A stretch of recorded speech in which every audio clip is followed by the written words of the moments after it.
all systems go. Clear for liftoff.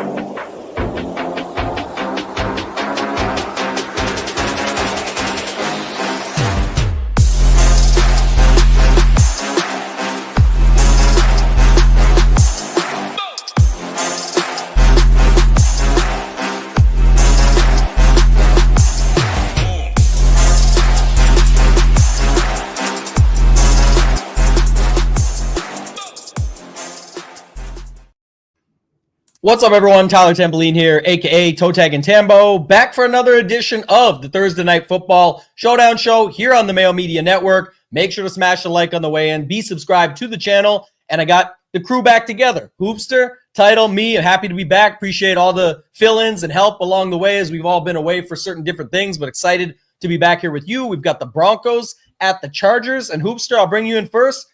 It's almost there, man. We're kicking off week 16. So Christmas just around the corner, the holidays. Happy holidays to everybody out there early, but week 16, man, we're there.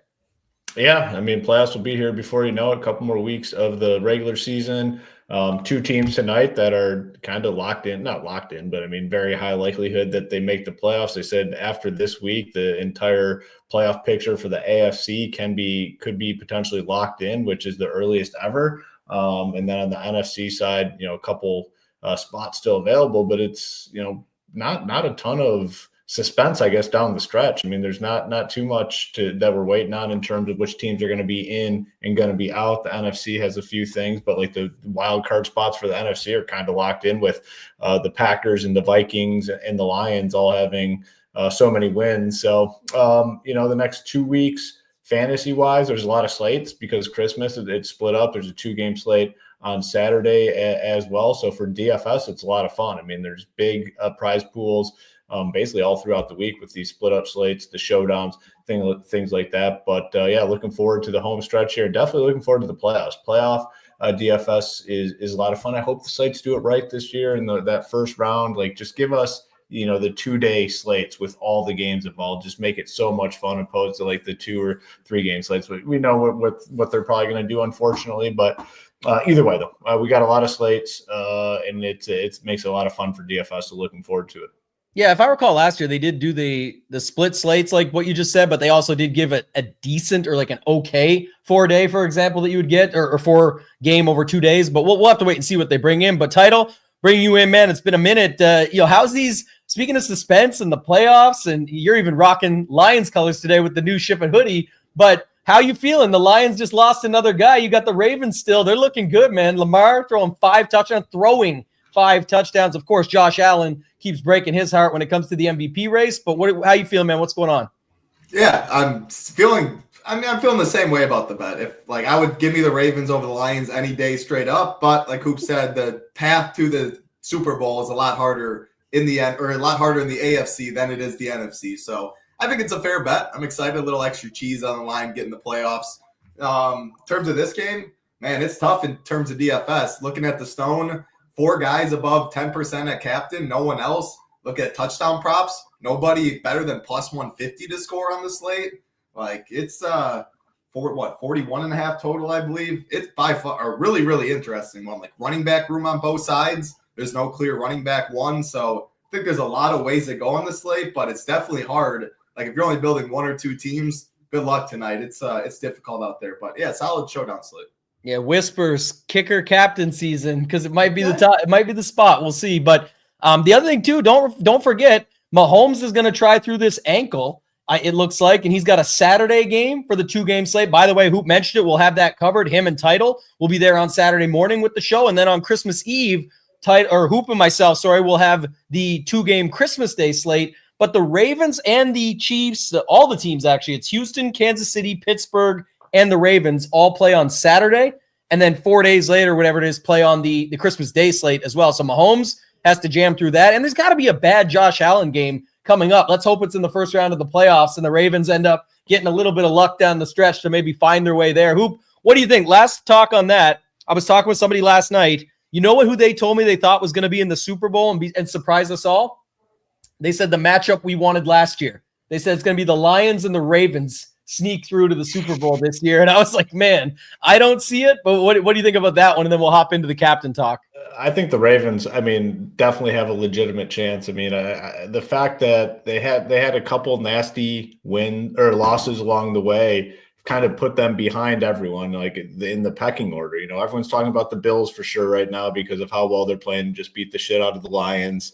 You know, everyone has the Chiefs lingering in the back of their heads, and then you kind of have the Ravens kind of just chilling there. I like the fact that they don't have the bye. So I know we made the bet, and I feel really good. I felt much better about the bet, let's say, when it was placed without these Lions injuries. It's going to be tough for the Lions, like to get there with all these defensive injuries. I'm not even so worried about the David Montgomery injury. I think that's like the least, the one that has the least effect on all of them. Those defensive injuries are huge. Like Jahmyr Gibbs is a stud, and then they're just going to plug in one of these other guys to fill in a little bit. So I don't think the Montgomery injury is all that important for the Lions. Yeah, it sucks, but these defensive injuries are going to be very, very tough to overcome. You saw it with the Bills, man. Like they were just doing whatever. That's why I didn't mind that onside kick. We talked about it. The Bills were doing whatever they wanted offensively. They would have had 15 yards in one play. I mean, it would have been super, super easy for them. Like the Lions were never winning that game. So anyone that thought that onside kick cost them the game is an idiot. The Lions were drawing dead. The Bills were winning that game, no matter how it all played out. But yeah, I mean, I definitely don't feel as good about the bet now as I did 3 weeks ago. These defensive injuries are just going to be too much to overcome for the Lions. I don't think the Lions are even going to get to the Super Bowl now, which is, it hurts me to say. It definitely hurts me to say, but I just don't think it's going to happen. Maybe a buyout on the way. We'll see. But maybe they get there and we'll go from there. Let's hop into it. Everyone's sort of filed in and we're good to go on this one to talk about it. Title, I'm going to go to you. You mentioned already just sort of looking at the running back rooms, bit challenging. And so it's leading to pretty popular captains. And maybe while you're talking through it, I'll pull up the dry run quick just so we can share the screen and show everybody. But right now I'm seeing probably the same thing you are with Bo Nix, Cortland Sutton, Herbert, and McConkey. Everybody feels safe with those four. After that, it seems like a lot of uncertainty. So sort of knowing that as I'm pulling this up, how are you handling it or how are you looking at things when it comes to that situation? Yeah, I mean, it makes sense why the captain ownership's going there because when you look at both running back rooms, pretty much anyone outside of those four is a huge risk. And I mean, we're playing tournaments, there's $300K up top. Like, risk isn't a bad thing by any means, but the floor is just so much less. Like Javonte Williams and Audric Estime. There is no Jaleel McLaughlin, so that helps. But like that very well could be a split. 7,600 Javonte isn't cheap by any means, nor is 5,600 Estime. But like there's an unknown at the running back room there. Go to the flip side, it's Vidal and Gus Edwards. That looks like a pretty unknown situation to me. It looks to me like when they're playing from the lead, it'll be more Gus Edwards, just a bruiser, run up the middle, bleed the clock, where Vidal, a rookie, more explosive, more ways that he can get the ball. So I'm kind of telling myself that, but I mean, what are we looking at? A 1 or 2.5 point favorites are the Chargers. Looking at the pricing on both of them, they're both expensive. $7K Vidal, like they have to do something, maybe more than just one touchdown. So it makes sense why there's no running back getting a lot of captain ownership. So then I'm going to look at like wide receivers, tight ends. I think Marvin Mims, Vele, maybe they're fine, but Denver rotates at the wide receiver room. So it makes sense why you don't love captaining one of them. Then you go to the other side with the Chargers. I think where I go to get different if I need to, I do like Javonte a little bit, but Joshua Palmer, Quentin Johnston, and it's not fun at all. Quentin Johnston can't catch. Palmer's clearly way below Ladd and stuff, but if I was to play other people than those four captains, I think I'm really going to go to that Chargers wide receivers. But then the problem is, okay, Palmer catches one, Johnston catches one. Well, Herbert spread it out enough. Now he's going to get there as the chalk captain, and your leverage kind of leverages stuff, but if they're getting there, chalk Herbert's also getting there. So by far the leverage of everything is the running back room. That's a complete unknown. Last thing I'll mention, Stone Smart had a solid game last week. Hayden Hurst will be back this week. Again, who exactly knows what's going to happen there? It still looks like Stone Smart will be the starter. Ownership, projections, everything has it that way. And I agree, I expect it to be that way, but who knows? Hayden Hurst didn't play last week. So a lot of unknowns, especially in the running back room on the slate. Yeah, nice roundabout way of calling it out. And then the Shiptimizer sort of did the exact same thing that we expected. You look at it here. This is the dry run, heavy Herbert. After that, the next up with the quarterback. I talked about this a little bit yesterday, just around the only thing in NFL this season that really sort of changed from a strategy perspective was handling these quarterbacks at the low prices in Showdown. They've not adjusted prices on quarterbacks in Showdown pretty much all season. You get the odd Josh Allen or Lamar or Hurts one that's up there a little bit, but these quarterbacks are cheap versus the rest of the slate. It makes it a little bit tricky. So Hoop, what do you see here, man? Herbert, Nix, McConkey, Sutton, as expected, almost matching or just slightly getting leverage in big leverage on Herbert on their ownership. But how are you handling that? And then what's your thoughts on captain overall? I mean, really, that's the story of the slate, and kind of, I don't want to be anticlimactic, but it really is all that matters. Really, is what you do at captain tonight, because the 4 guys, how they're getting all the ownership. It's probably like, when it's all said and done, 75% of the ownership in the cap. It's probably not that high. Maybe 70% is coming from like those 4 guys.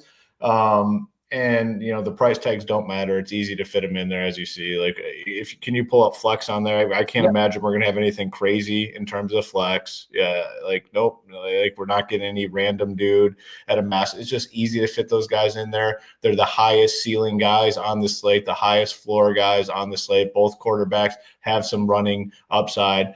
The reason they're so popular, though, is both teams, the running back situation is a disaster for fantasy purposes. The wide receiver 2s and 3s and 4s, there's really no stability outside of the 2 top guys. Tight end situation, pretty wide open. I mean, the Broncos rarely use their tight end, but when they do, it's like multiple guys. Had Stone Smart situation lining up nice. Well, now Hayden Hurst is coming back. Do you want to play kickers? Do you want to play defenses? So when you talk through position by position, you can see why these guys are getting all the ownership. So then the question is, what do you do? Do you look to sell yourself on someone that you don't really love in the captain spot? Yeah, maybe you do that. Maybe we'll find some as we go throughout the show. I mean, I have a couple that I don't mind outside of the main 4, but at the end of the slate, it does seem very likely, and I'll be curious to see on the stone, like the optimal percent, the percent of being in the optimal, because it is very hard to make a case. I mean, there's just not a lot of volume for anyone else on the slate besides the quarterbacks and these 2 wide receiver 1s that are getting all the ownership. So, I mean, it truly is the story of the slate. Do you just embrace those 4 guys and try to get different, maybe look for some 5-1s, look to leave a lot of salary on the table, like that sort of thing. So we'll talk through it all. I mean, I'm still pretty open, but I mean, those 4,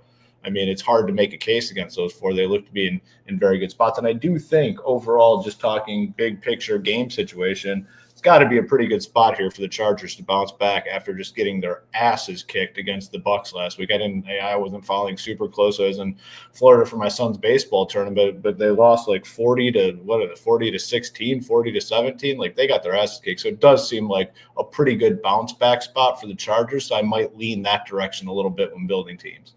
Yeah, I like that call out. I mean, one thing I will note here that you pointed out is it wasn't like anybody got crazy up above.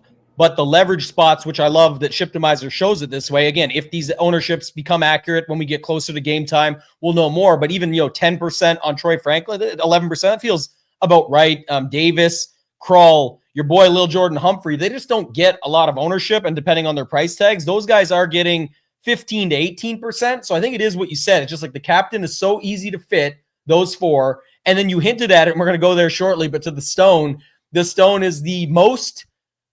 Like the matching up of the ownership to the optimal rate is the most I've seen all season, where it's like you said, it's 70 to 80% of the optimal captains is these 4, 70, 80% of the ownership is that way. And even the stuff they're giving to Javonte Williams, to Title's point earlier, it's still pretty hard to trust. How are you going to handle this? And our guy Nades was in the chat about Blake Watson. Yeah, Sean Payton does like 3 running backs. I'm not making that super case. I'm just saying the idea of it. Could it be Estime get into the mix if he gets flown a little bit? Could it be a guy like Watson get in and steal a touchdown, something like that? So it's not really like I would give Javonte Williams a ton of credit either. I don't know, Title, anything after seeing the dry run you want to touch on as well, or back at captain at all?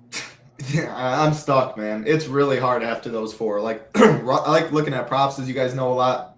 No rushing prop above 40 yards today. Then I'm talking about like Joshua Palmer. His receiving prop is 29.5 yards. Like, that's not exciting to captain at all. So at the end of the day, maybe it is just those. The ones I would add outside of those 4, my clear favorites are Javonte and Quentin Johnston. And actually looking at the stone, looking at the optimal percentage, I'm glad it matches up. The reason for that is Javonte, the running backs leverage everything. And I feel best about Javonte of the 4. Like, I think the Gus Edwards Vidal stuff has more of a chance to be a split, and I feel best Javonte gets the most work. as a starting running back. Again, I'm kind of just guessing at the end of the day. And he leverages off of Sutton and Bo Nix, obviously. The Quentin Johnson stuff, he just has by far the second best receiving prop on the Chargers stuff. He's a big guy.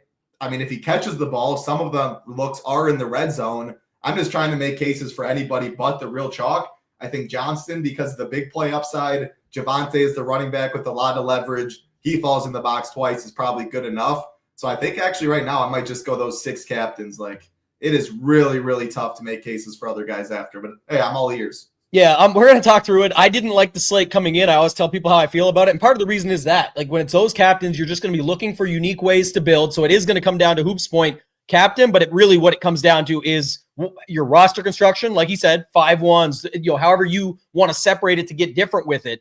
And then also it's going to come down to just playing unique flex plays and leaving a bunch of money to hope to get different. And even my, little joke earlier about Whispers kicker captain, guess what? You end up on basically the same lineup as everybody else, because now who do you fit? The 4 studs. And even if you limit it to 3 of them, you're only going so many layers with it. So I don't think this is an amazing slate to, peel back the layers and say we've got so many different things we can do here. Almost everything leads to a corner in the building. And it's like, okay, we know where we're at. We're still going to try and ship it. There's still a ton of money up top.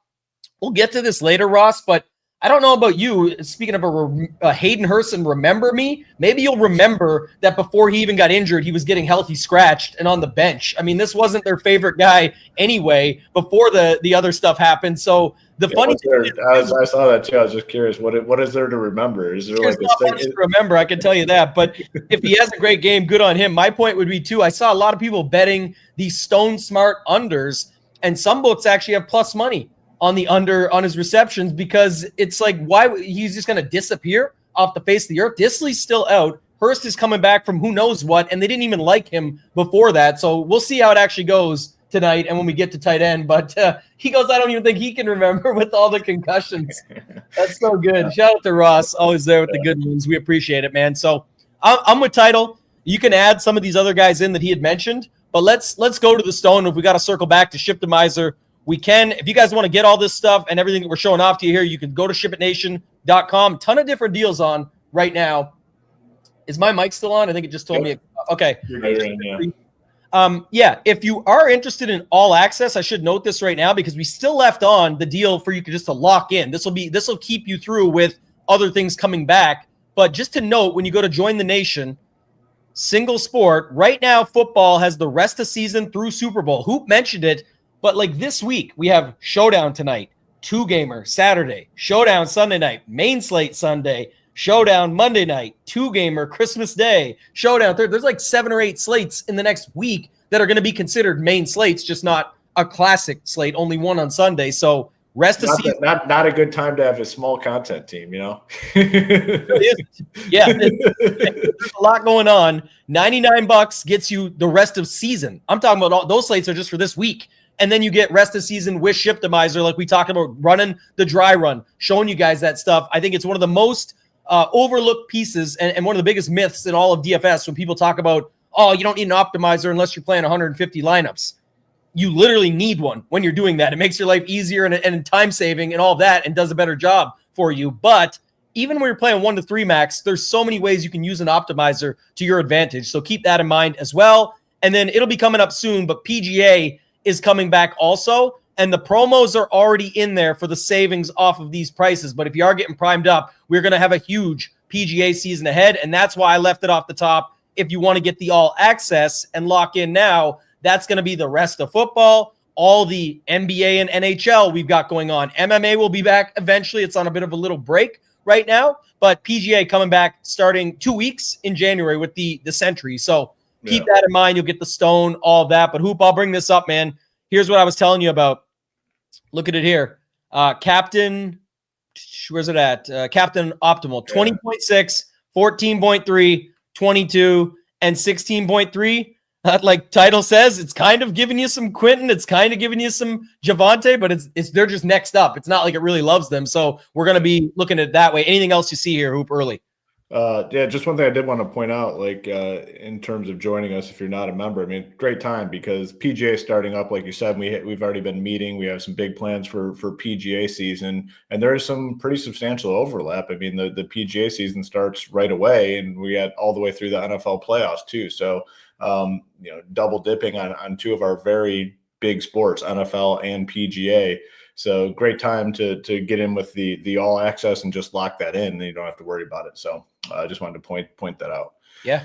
Yeah, I mean, kind of what we expected, though. With those high owned captains, like it's very likely that they're the optimal captain. I mean, we got basically 21% for Knicks, 14% for Sutton, 22 for Herbert, and then Ladd at 16. I mean, after that, you're looking at Javonte Williams, who I know Title kind of mentioned the name. I don't think it was a ringing endorsement, but I just can't imagine clicking that name in the captain spot. And I might not even click it in the flex spot. We'll get into it when we talk about running backs as well. I mean, the running back room is just nasty. Just talking captains, though, out of those four, after those four, I guess it's going to be a guy that I've absolutely shit on forever, and rightfully so, because he can't catch the fucking football.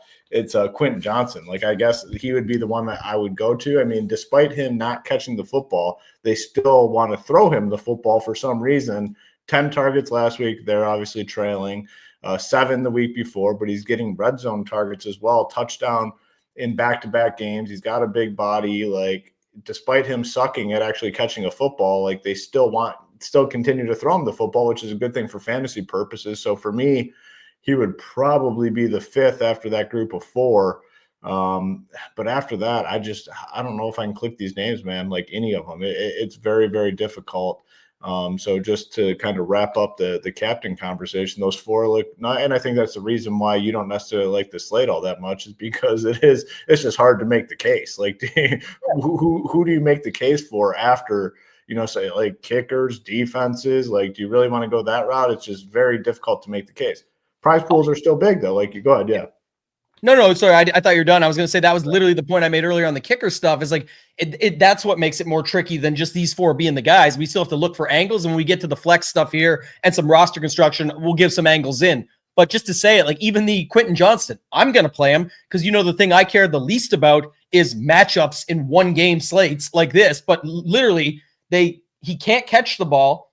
And now he's going up against Surtain, where they might not throw him the ball as much. That's the matchup he will get the most of these guys. Again, big ceiling, no one playing him. Love him. Get him in the pool. To me, Vile, him are sort of the outliers for me more than even Javonte, because I'm maybe a little bit more on Estime when we get to it in the flex, just trying to run this guy out later in the season. We should see it. But and Peyton, how he moves things around there. So we'll think of it from that perspective. But yeah, not much else to add at captain. Title, did you have anything else at captain or roster construction? Or if not, you could start, just talking about the quarterbacks, Knicks versus Herbert, and sort of bleeding it out from there. What does that mean? Who they're rolling it out to, all that sort of stuff. Yeah, the Vile Stone Smart, I think, are in play. And to be honest, I think it's really close to Johnson and Javonte because of the price and the savings it offers you. I do think Johnston and Javonte have higher ceilings, but I don't even know how much higher at the end of the day. And you're getting big boy savings if you do think Smart is still tight end 1. And then Vile, his price tag's very fair. I prefer him to Mims because of his snap count. He's on the field a lot more. Mims can take one play for 97 yards, as we've seen, though. But I don't hate the Vile Smart if you're wanting to.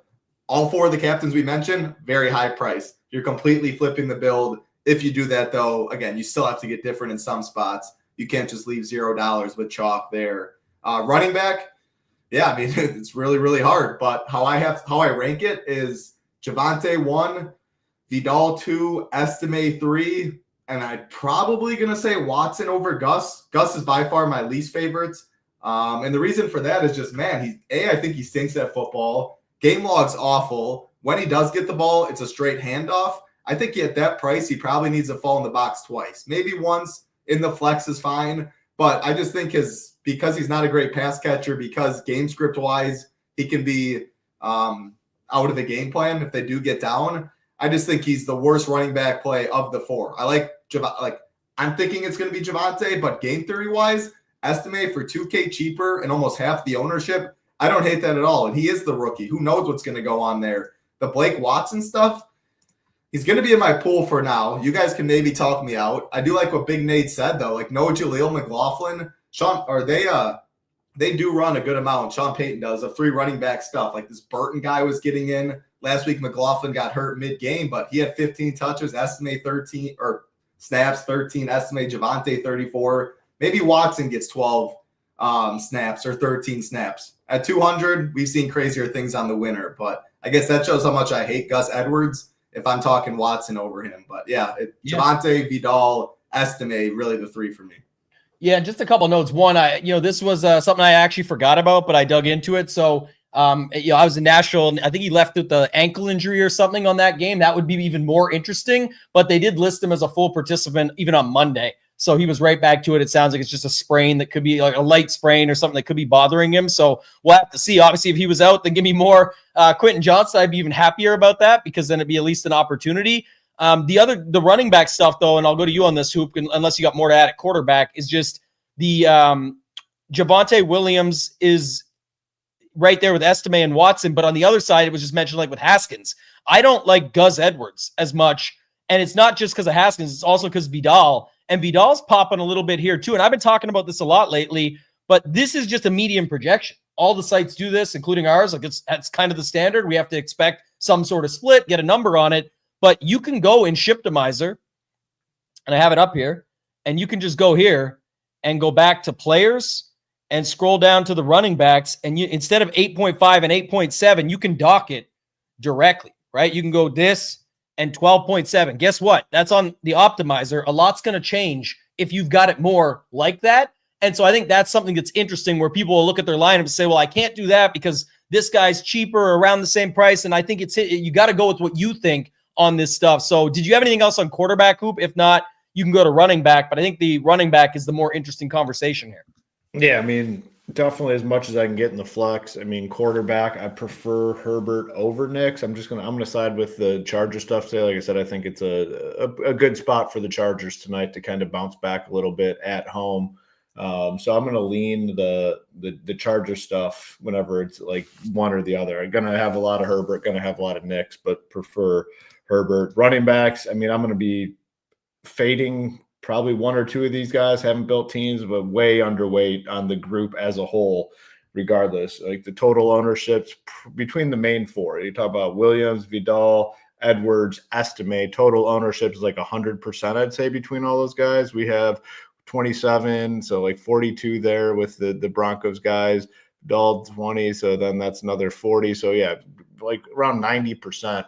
I'll probably have like 25 to 30% total of these guys, and a couple will be fades, and I'll have this up after the show at some point within the next couple hours. But like the Estime stuff, I get it. Like he's young, people want to play him. The dude has not scored more than 5.5 fantasy points all season long, and he's had games where he's gotten like legitimate work. Like I know you had that one good team when he was getting like all the work at the end of the game and like just couldn't do it. Like 5.5 fantasy points all season long, highest game. Like, man, that's just tough to click. Gus Edwards fucking sucks, like Title said. He said it in much nicer terms than like I said, but I'll say the truth. He sucks, man.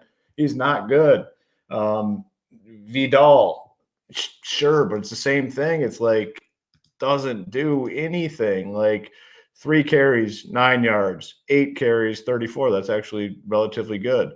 But has not cracked, had one game in double digits. And I guess by default, Javonte Williams is my favorite because he's actually done something and he has a chance to score a touchdown. So I'll say that. Like out of all these guys, I like Javonte Williams the most. I mean, he's right within the same range price-wise as these guys. I mean, all 4 of them are within 2,000. Like, I guess I'll just take Javonte Williams if I have to, and I'll be underweight on Javonte. So I got to see when I go through, but this is just a pathetic group of running backs. And, like, there's routes where even if they get one touchdown, like Title said, where they're not on optimal. Like, at these price tags, they got to do something. They got to do more probably than, like, one touchdown. So it's a very pathetic group just looking at these guys.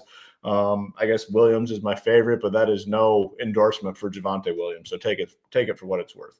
Yeah. What about taking it right to wide receiver then? Because if you don't love these guys, there has to be another setup with your roster construction. Because I think we've talked through the running backs enough. The wide receivers, we mentioned Sutton, McConkey. We talked a little bit about Johnston, but it's more like the overpriced Palmer, which is just going to be considered that way. I'm just saying it's when you look at like Ville at 4,000, I think a lot more people, and I know the ownership doesn't quite show it yet, but I think a lot more people are going to have interest in landing there versus landing on $6,400 Palmer. So what are you doing at the wide receiver position? Yeah, that's a difficulty with this slate. I mean, you go from like a bunch of shitty running backs to a bunch of shitty wide receivers that you don't want to play. And, that's where it does get, pretty challenging. And that's why you're going to see a lot of people on the same stuff. Ladd and Sutton, we know the story. They're both fine options, like in the captain, in the flex. After that, like Quentin Johnson, 8,400. That is a big boy price tag for Quentin Johnson, but it's almost like a necessity to kind of include him on the slate. Josh Palmer, like you said, looks a little overpriced at 64.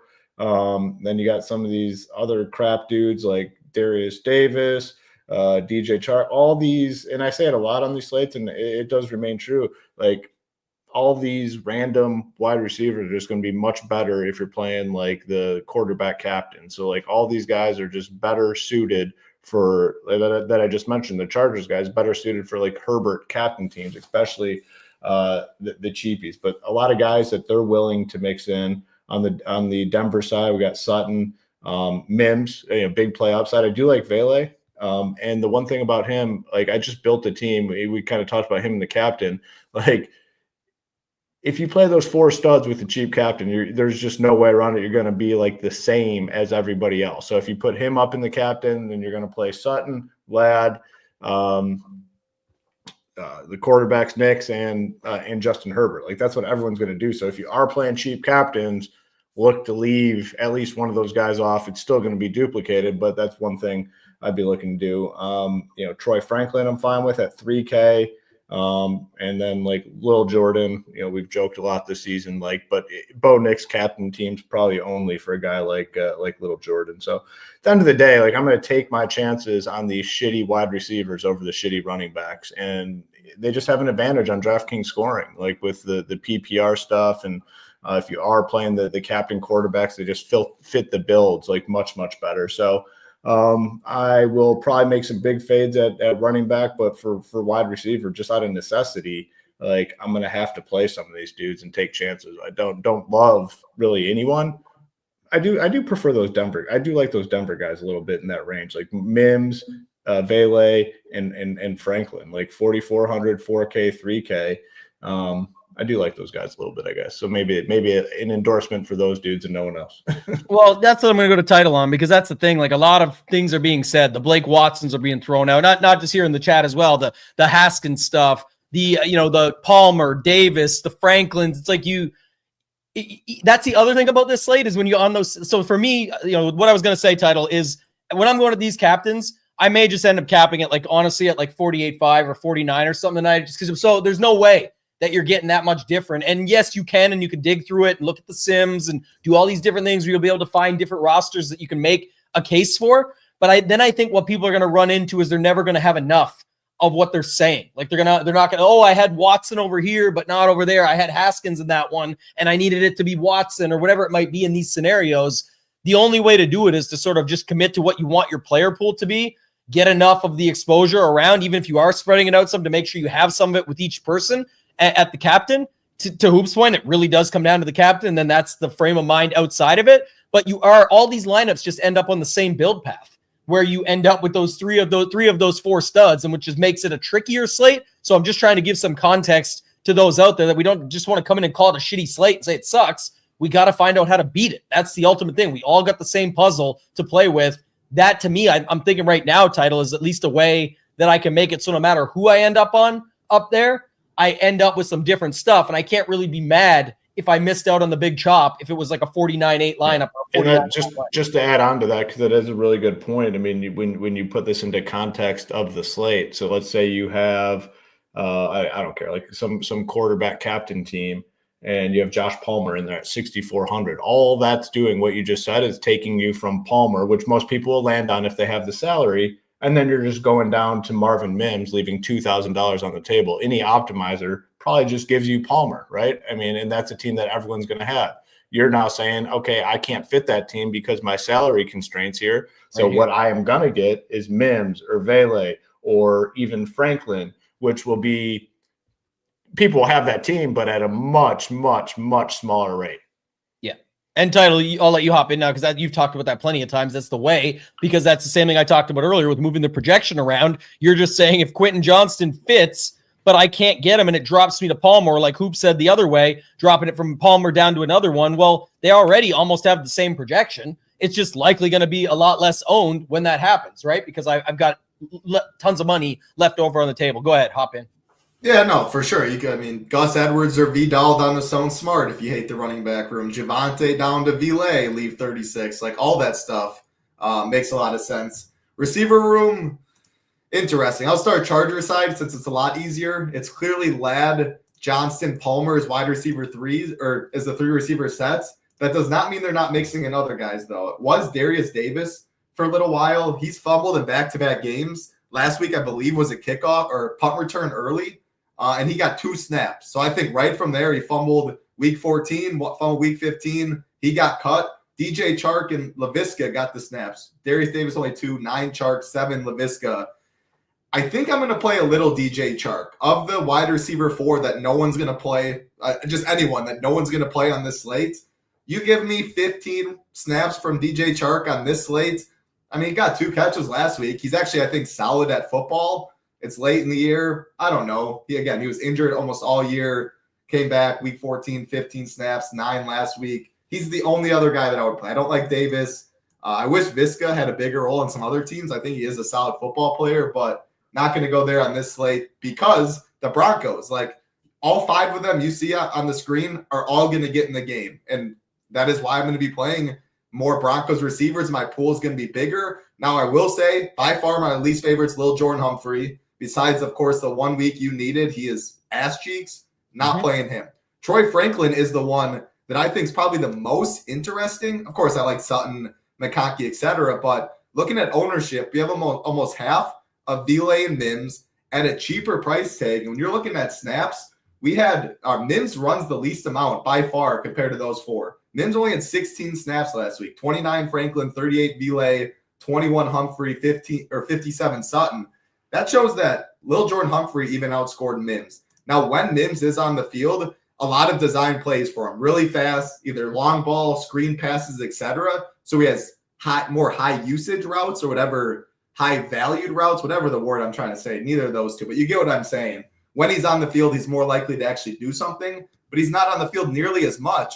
Troy Franklin at 10% is the one that stands out again. Only 3K. He was on the field for almost 50% of snaps. I'm definitely in on him. Lil Jordan, my least favorites. Mims would be my second least favorites. I do like Vile a lot. I like Troy Franklin. I like Sutton. Other side, I like Ladd, Johnston. Palmer will be playing some Chark. But, yeah, that's Broncos wide receiver room's really tough, and all of them will be played. I will say, though, man, if it is 2.86% for Lil Jordan, as much as I just crapped on him, like 20 or 33% of snaps. Come on over, baby. On a slate like this. Come on over. I don't love it, but to be honest, of all this, it looks like Mims. Now he's going to go off for like 25, but man, 25% of snaps, and he's number 2 in ownership in the receiving room. Again, I get it because of his high valued stuff, but that seems a little crazy to me. Yeah, I will say, like, that's the other thing about the rule. I just look at it even more now. It's like my Javonte goes to Estime, who I'm more fine with. My Quentin Johnston goes to Joshua Palmer. My Palmer goes down to Stone Smart. Like all these moves to me, the one you just mentioned, Mims and Vile go down to Franklin. I'm good with all these moves that it's going to lean into because it is still going to want to put those other 4 guys. And the funniest thing is the projections. Again, first of all, it's only a median projection. Second of all, it's like, to me, it's just as likely or fine with the way his snaps went up, where it's 5.6 versus 7.2 or 7.6, and the ownership is probably going to be half by the time we get there. It almost is as we speak. So realistically, I'm fine with moves like that. And I think even if you're hand building out, just look at that. Get to your lineup. If you land on Marvin Mims, make a decision. Do you want to have a similar lineup to everybody else that has Mims? Yes, he's a home run play waiting to happen. We just saw it. Most of these receivers are, though. Maybe it is Franklin's turn because we've seen Vile, we've seen Mims get the big one, we've seen Humphrey get that one at the end of the game that time, and then now you got maybe it's Franklin. I don't know, but the point being, any of these guys can plug in and you're going to be well within range of projections. You're just going to have a much more unique lineup. And before I go back to your title, just on the tight end stuff, I will say, not that one. Whoops. When you guys don't love a slate going in, do you find it usually correlates with having less success? I don't. It's more a transparency and honesty thing for me just to tell you if I don't like a slate, and I almost always will have a reason. When I love a slate, I have a reason. When I hate a slate, I have a reason. I think today's reason is good, but if I'm playing a slate, I'm preparing the same as anything else. I'm preparing to win six figures and win the money on the slate. Doesn't matter what my feeling is going in. I'm just more so being honest about why this could be considered a bad slate, and then you can take that for what it's worth and apply it to your own game, your bankroll management, your contest selection, whatever it might be. But just noting that, I'm not sure if you guys had a different opinion on that, but I play it the same way. I just got to work a little harder, honestly. I mean, like if you don't, assuming you play every slate, if you're someone that's playing every slate or majority of slates and you know you're playing for sure, I mean, when you don't like a slate, that means the field probably doesn't like the slate either. And a lot of the reasons we don't like the slate today, I think, speaking for all of us, because I think we've all kind of said the same stuff, is it's like the duplication of it and finding something that's going to be a little bit different is tough. And in Showdown, the way you do that is maybe with a different sort of captain or something, and we're just not seeing it on the slate. So you got to work a little bit harder. Like Tambo, laid out leaving the 1,500 on the table and being fine with that, I think makes a ton of sense on the slate. And there's other things you can do too, like roster construction, 5-1s, or how you correlate things, maybe negatively correlate some teams, because it's a one-game slate. Anything can happen. So a lot of different ways you can do it, but you just got to work a little bit harder, assuming you're playing the slate. And if you don't like it,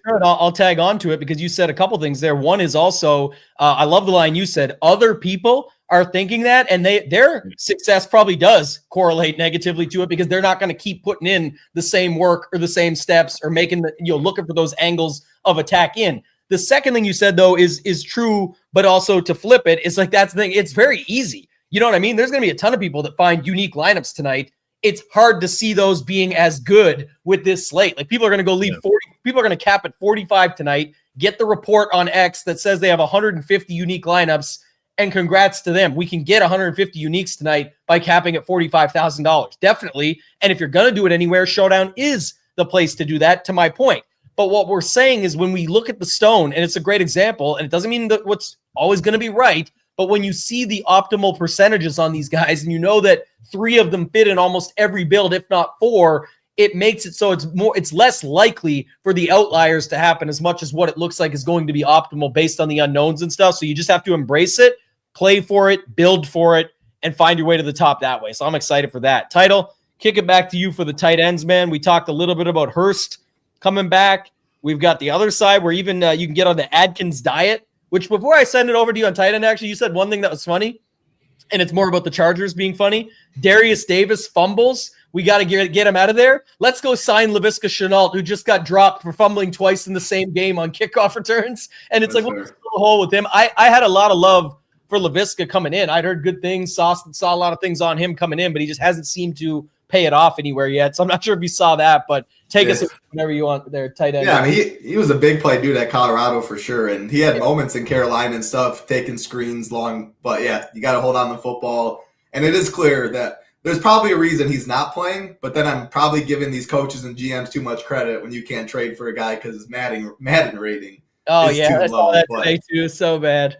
Oh my gosh, that's one of the more insane things of all time. But last thing to this too. I mean, Tambo mentioned at the top, we have like 9 slates in the next week, it feels like, too. Play 50% of your volume. Play 70. Like, you can play less money, too, if you don't like the slate that way. It doesn't mean you have to fully fade the slate, but you hate the slate and then you lose the same amount you always lose, you'd be more upset about yourself than just scaling back a little bit. Or I like what Big Marley said. MMA, 1 week he decided to play 5 lineups in the 555 are usually MMEs. The slate told him that. DGen talks about that a good amount too.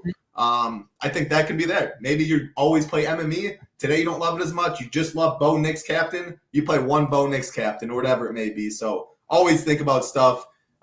Just don't do the same thing every single day. Tight ends stink. I mean, you can kind of see it by ownership. Stone Smart 20%. Everyone else below 10.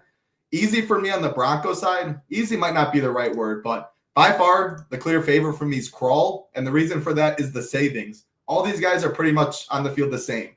27 snaps for Troutman, 29 for Akins, 24 for Kroll. Give me the guy that is the least expensive out of all of them. Now, I will say, if you're playing multiple teams, the Troutmans and the Atkins of the world is a way, if you are playing chalky, one of the 4 chalk captains, that is a way to get different for sure. Mims down to one of those guys. Vile down to one of those guys. Again, I don't love it, but it's a way to get different. They're on the field. Kroll is my preferred play because of his price.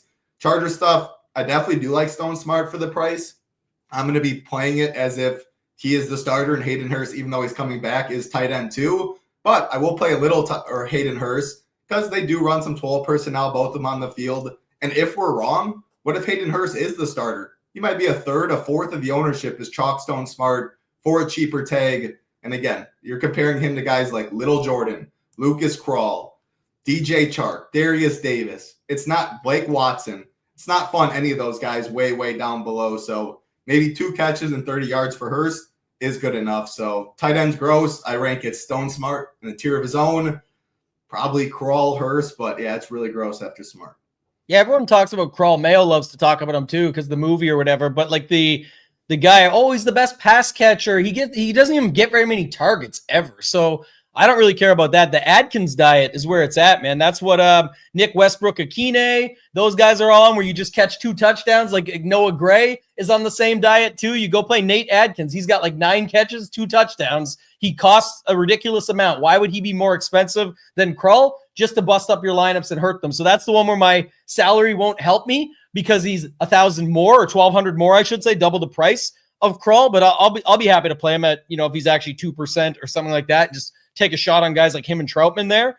And then on the other side, I don't know if the Stone Smart ownership will hold up. If I don't know, it depends. Hoop, I'll go to you because Hurst coming back, this panel doesn't seem thrilled about him. We all seem fine with the Stone Smart stuff, but the ownership also seems fine with the Stone Smart stuff. I just don't think they're just going to phase him out completely, and people are forgetting that they didn't even want Hurst playing. He was healthy scratch, like 2 of the games before the injury or whatever else it was that took him out completely. So who knows? It's the remember his name game though. So I mean, he's going to let everyone know. He put him back on notice. The nice thing though about him being in is it's going to some people will second guess the Stone Smart play, and not a ton. He's still going to get owned. Don't get me wrong, but like it's going to bring down the ownership a little bit. Hayden Hurst being in there, so I'm with you guys. I'm sticking with Stone Smart for sure. It's Hayden freaking Hurst. It's not like Travis Kelce's coming back from injury. We're talking Hayden Hurst. So he might stay too. I might not care if he comes back this year. Yeah, anyway. Give me that. All right, it's not like Brock Bowers is coming back. Is that better? Much better. Okay. It's Hayden Hurst. It's not Brock Bowers coming back from injury. So I'm sticking with Stone Smart. I'm actually glad Hurst is in because if Hurst is out and we got the Stone Smart situation, I mean, he's massive ownership. And he's still going to have big-time ownership. We're showing 20. I hope it's 20. I mean, I think it probably still is a little bit higher. But if, like, Hurst is out, like, Stone Smart is, like, probably a close to 40% play on the slate. So I'm in on Smart.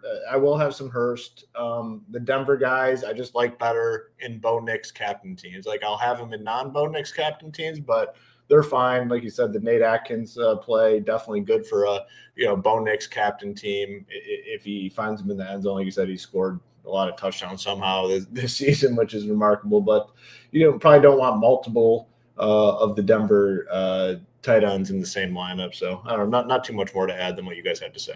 Do you know Hunter Hurst Helmsley though? You could remember him. That could be the guy. Bring back a little wrestling action tonight. If any wrestling fans out there, they'll know it. But I think it's what's funny about this slate too is like we don't want the running backs. We want to exit all the tight ends. Oh, we just land on those same 4 plays again, the 2 quarterbacks and the 2 pass catchers. So yeah, it is going to be a fun slate. I don't think it's a great one, but like I said, it's going to be fun to try and figure out the puzzle of it, and that's what I'm all about. I love that, and so just funny that everything leads back to the same, hence why that's the ownership, and that's where it's at. So, title, anything on kickers and defenses, man? You have to play them. I mean, if everything sucks, like we keep saying, you got to play them. I'm going to have a bunch of these kickers, no doubt about that. Defense is always more of a tough click. Let's see ownership. 15 Chargers, 13 Broncos at that price. I mean, give me the kickers for sure. I'll have a ton of the kickers. You mentioned kicker captain from the top.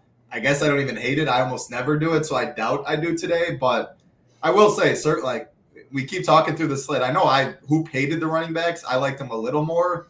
I probably will have to play estimate Javonte, Vidal, probably close to the field and just hope. With the leverage it offers, with the lack of stuff. Like, if I need to get different, I don't like too many of these different pieces down here. It's a tough slate, but I definitely love kickers, and I will say defenses I'm more likely to play in chalkier teams because they are a way to get different. Like, maybe Broncos are 10%, Chargers are 13%. Like, that is a way to get different on this slate, but kickers for sure. Yeah, I will say I'm always looking to poke holes. It's our own stuff, and I love it. But it's like sometimes I'm just looking for ways in case, maybe I can figure it out or I think different. I think you just picked one where I see these numbers and maybe they fall in line, but maybe they go – if they go anyway, is my point here, is it's what you said. I think Lutz would be higher owned and the Broncos lower. I think Cameron Dicker could even be in 22%, 25% range. It's not too much, but it's more that I'm going to expense it at the defense. And so what's the difference between 19 and 22? Pretty much nothing. Doesn't change my plans. I'm saying I would dock the D, though, is where I would steal it from. And I actually think that's about right. So you could see like 22 and 12. And to Title's point, if you have a chalkier team and want to get them in there, I think that's the way you could do it. And then almost nobody owning those at captain. It's, running backs, defenses, kickers are the best way at captain to leverage some of these other spots, especially when it's quarterback captains that are taking up such a high ownership percentage. So just want to point that out. Also, Hoop, kickers, and Ds, anything you want to add to that? I do like that they kind of got the prices up a little bit on the defenses because on this slate, like they would have been even higher on, but $5K for the Chargers, $48 for the Broncos. That's one thing that I was happy to see. And I'm fine playing them. It's going to be the same. I mean, I probably play more defenses than I typically do just because there's fewer plays that I like. And then I'm good with both kickers. I mean, both very solid in a dome here. So I'm in for the kickers, which should come to the surprise of absolutely nobody because I always like the kickers. Yeah, all right, let's talk FanDuel before we get out of here. Looking at it over there, Herbert, it looks to be the same and maybe a little bit of ownership catching on to the same two receivers. We've talked about that pretty much all season, but the other part is there's no other MVPs, owned over 5% in our ownership projections. So if you look at MVP over there, it's kind of a toss-up, but it's, again, if you can get to somebody outside of those four, that's about the only way because it doesn't make a difference on the price. Yeah, it's even more difficult over there to make the case for somebody out. Well, it's always more difficult over there because of the scoring, but like the quarterbacks and then those two pass catchers is, like you said, take up like all of it, and it's even harder. It's going to be harder for someone to outscore, so it's difficult. But if you do find something you like over there, it's like going to be definitely unique right away because everyone's playing those four, and even to a higher degree than on DK.